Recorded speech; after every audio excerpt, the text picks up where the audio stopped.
Vapi જીઆઈડીસીના second phase વિસ્તારમાં આવેલી એક પેપર મિલમાં આગ લાગી છે. મોડી રાત્રે રામા પેપર મિલમાં આગ લાગતા દોડધામ મચી ગઈ હતી અને પહેલા કંપનીના એક ભાગમાં આગની શરૂઆત થઈ, જે કંપનીમાં મોટી માત્રામાં કાગળનો તૈયાર અને કાચો માલ સંગ્રહ કરેલો હોવાથી થોડી જ વારમાં આગે મોટું સ્વરૂપ ધારણ કર્યું હતું અને આગ બેકાબૂ બની હતી. ઘટનાની જાણ થતાં જ વાપી જીઆઈડીસી અને ટાઉનના ફાયર બ્રિગેડની ટીમ તાત્કાલિક પહોંચી હતી સ્થળ પર. જોકે આગનું સ્વરૂપ જોતા વધુ ફાયર ફાઇટરની મદદની જરૂર જણાતા 6 થી પણ વધુ ફાયર બ્રિગેડની ટીમ સ્થળ પર પહોંચી અને આગ પર કાબુ મેળવવાના પ્રયાસ હાથ ધર્યા.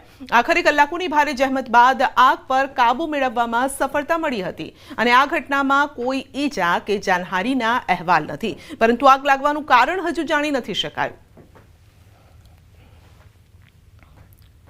આ તરફ આંધ્રપ્રદેશમાં પણ બસ અકસ્માત થયો, 20 થી વધુના મોત છે. હૈદરાબાદ બેંગલુરુ હાઈવે પર ગમખ્વાર અકસ્માત થયો હતો. બાઇક સાથે ટક્કર બાદ બસમાં આગ લાગી હતી.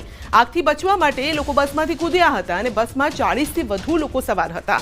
તો કુર્નૂલ જિલ્લાના ચિન્નાટેકોરમાં આ ઘટના બની હતી. બસ હૈદરાબાદથી બેંગલુરુ જઈ રહી હતી અને અકસ્માતમાં મોતનો આંકડો વધે તેવી શક્યતા છે. રાષ્ટ્રપતિ દ્રૌપદી મુર્મુએ વ્યક્ત કર્યું છે દુઃખ. સીએમ ચંદ્રબાબુ નાયડુએ વ્યક્ત કર્યું છે દુઃખ.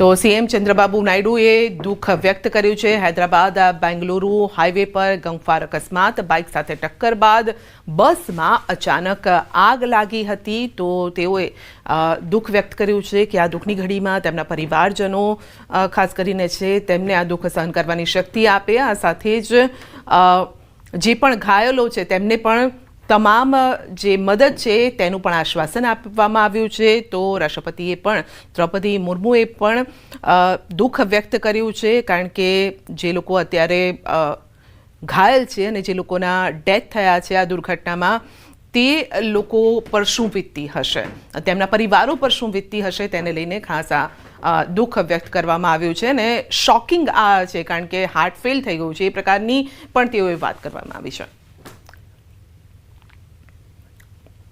રાજકોટમાં નબીરાઓ બન્યા છે બેફામ. કાયદા કે પોલીસના ભય વગર નબીરાઓ બેફામ બન્યા છે.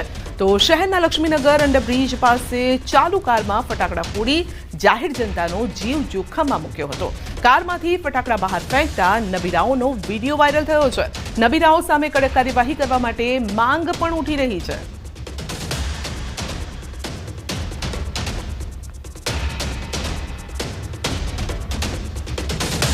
મોરબી માળિયા હાઈવે પર જોખમી સવારીનો વિડીયો વાયરલ થયો છે. તોફાન ગાડીમાં 15 જેટલા લોકો માત્ર બહાર લટકેલા જોવા મળ્યા છે. જોખમી સવારીનો વિડીયો સોશિયલ મીડિયામાં વાયરલ થયો છે. જો આ પ્રકારની જોખમી સવારી દરમિયાન અકસ્માત થાય તો મોટી જાનહાનિ પણ થઈ શકે છે. તો જોખમી સવારીનો આ વિડીયો વાયરલ થયો છે. આપ જોઈ શકો, ખાલી એક બમ્પ આવે તો પણ કેટલા લોકો નીચે પટકાઈ શકે છે. અને તેવામાં જો અકસ્માત થાય, કોઈ વાહન સાથે કોઈ વાહન ઓવરટેક કરવા જાય અથવા તો સાઈડમાં અડી જાય તો પણ કેટલા લોકોના જીવ જોખમમાં મુકાય એ આપ સમજી શકો છો, કારણ કે પાછળ કેટલાક લોકો લટકેલા છે, વાહનની ઉપર કેટલાક લોકો બેસેલા છે અને તેમના સેફટીનો સૌથી મોટો અહીંયા સવાલ ઊભો થઈ રહ્યો છે. તો 15 થી વધુ લોકો એક જ વાહનમાં સવાર થયા છે. વાડજ સેક્ટર 3માં ચોંકાવનારી ઘટના બની છે. 32 વર્ષીય યુવક 5મા માળેથી પડી જતા મોત થયું છે. પોલીસ તપાસમાં હત્યા થઈ હોવાની આશંકા છે. યુવકને પત્ની સાથે ચાલતો હતો કલે અને પત્નીના ભાઈઓએ યુવકને ફેંકી દીધો હોવાની આશંકા છે. પોલીસના મતે ભાવેશભાઈ મકવાણાને પત્નીના ભાઈઓએ 5મા માળેથી ફેંકી મોતને ઘાટ ઉતાર્યો હોવાની હાલ આશંકા સેવાઈ રહી છે. વાડજ વિસ્તારના સેક્ટર 3C બ્લોકમાં રહેતો હતો મૃતક ભાવેશ.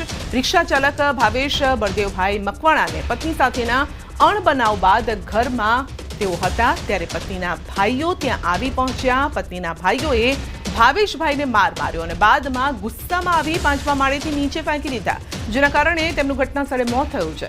વાડજ પોલીસે ઘટના સ્થળે પહોંચી તપાસ પણ શરૂ કરી છે. વધુ અપડેટ મેળવીશું સંવાદદાતા નવીન પાસેથી. જી નવીન, 5મા માળેથી પડી જતા યુવકનું મોત, શંકાસ્પદ છે આખી આ ઘટના. જે રીતે આ બનાવ સામે આવ્યો કે મોડી સાંજે એટલે કે રાત કહી શકાય કે એક યુવક જે છે પાંચમા માળેથી પડી જતા તેનું મોત થાય છે. જો કે પોલીસના પહોંચતા પોલીસને પહેલાથી શંકા હોય છે કે આ કોઈ આત્મહત્યા કે કોઈ લાપરવાહીના કારણે ના પડી ગયા હોય, પરંતુ આ હત્યા હોય એ પ્રકારની આશંકા હતી.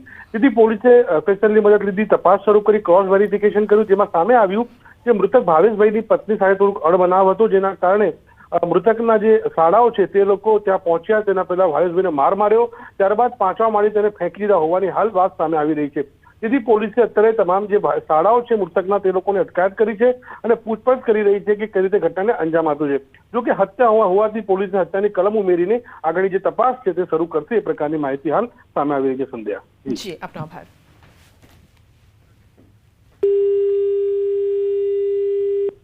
અમદાવાદના પાલડીમાં ફટાકડા ફોડવા બાબતે બે ભાઈઓ પર હુમલો થયો છે. ભઠ્ઠા પાસેના વ્રજ પ્લાઝા કોમ્પ્લેક્સની બહારની આ ઘટના છે. પોલીસે હત્યાનો પ્રયાસ રાઇટિંગનો ગુનો નોંધ્યો. પાલડી પોલીસે 11 આરોપીઓની ધરપકડ કરી છે. પોલીસે ગુનો દાખલ કરીને વધુ તપાસ પણ હાથ ધરી છે. તો પાલડી પોલીસે 11 આરોપીઓની ધરપકડ કરી છે. પાલડી ભઠ્ઠા નજીકની આ ઘટના છે અને ઘટના મામલો ત્યારે બીચક્યો હતો જ્યારે ફટાકડા ફોડવા જેવી બાબતે બે ભાઈઓ પર હુમલો થયો. પોલીસે હત્યાનો પ્રયાસ રાઇટિંગનો ગુનો નોંધ્યો છે.